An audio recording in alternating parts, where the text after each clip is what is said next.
Well, now it's time to begin priming. We are standardized on Interlux Interprotect 2001 and 2000E.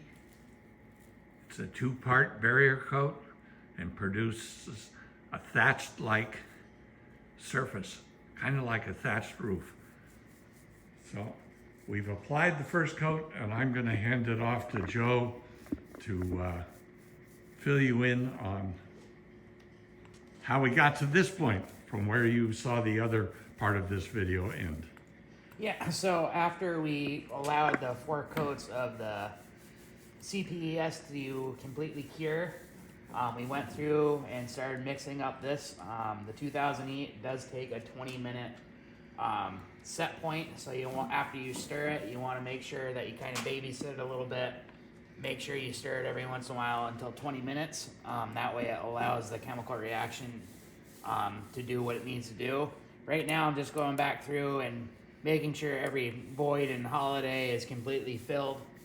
And I use a 3-inch roller. I used to use bigger ones, but I found out that your coats don't come out nearly as even, and you tend to get a lot more places where you see roller lines in it, which you really don't want.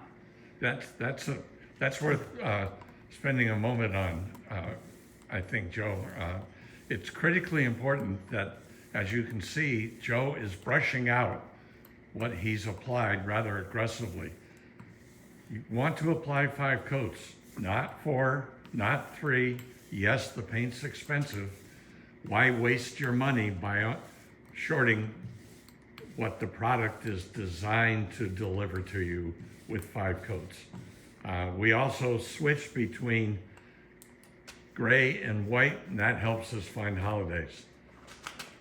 Yeah, so if you don't get all your holidays filled, you're just asking for problems, because if you don't, you're letting areas for water or anything like that to penetrate through the bottom, which you don't want. Because don't forget, this is a barrier coat, so this stuff doesn't move and flex like, say, tie coat primer. That has, use that on a lot of lap straight boats where you get the swelling and contraction, where a 5200 bottom, you don't have. I mean, you're talking very, very minute, because this stuff, it's a glorified epoxy. It's an epoxy paint.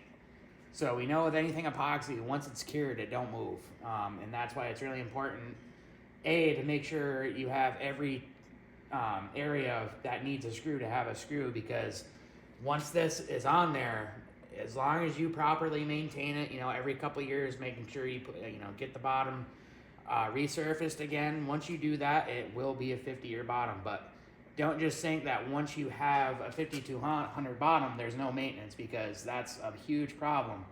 If you don't maintain a proper 5200 bottom, it's basically throwing your boat away. I mean, it's really important that you always make sure that your maintenance is done on it. And after we've applied the 5 full coats, that takes what, 4 or 5 hours for each coat to cure? For each coat to cure is about 4 to 5 hours, depending on temperature. This whole boat will be touch dry in about an hour, but do not put another coat on it. Let it cure. Otherwise, you're not doing what the product wants you to do. Let it cure. Keep applying coats. If you allot yourself over, think on the can. If it's over 14 hours in between your coats, stop. You need to sand it and then apply it again, because of the way that the chemical compounds on it, you can't have more. I think it's more than 8 hours in between your coats. Otherwise, you pretty much have to start over. And once we have the 5 coats applied and it's all cured, and there we will wait the full 8 hours and possibly more, it's time to apply the bottom paint. In this case, this 17-foot Sportsman is dry sailed. Each time her owner runs her across the water, he pulls her out, as he should, and puts her on a trailer and cleans the boat off. That's the proper way to maintain it. So she will receive 5 coats of Pettit hard racing bronze bottom paint.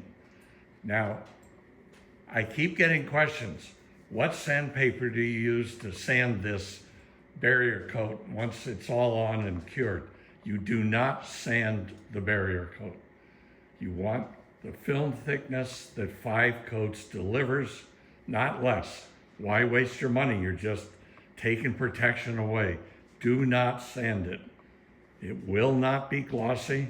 It will not be super smooth, but then neither is the hard racing bronze, unless you're one of those people who wants to spend hours with newspapers burnishing the bottom. So we're going to let this first coat dry. The next coat will be white, and we'll be back to you once we are ready to begin applying the hard racing bronze bottom paint. Thank you so much. Bye-bye for now from Snake Mountain Boat Works.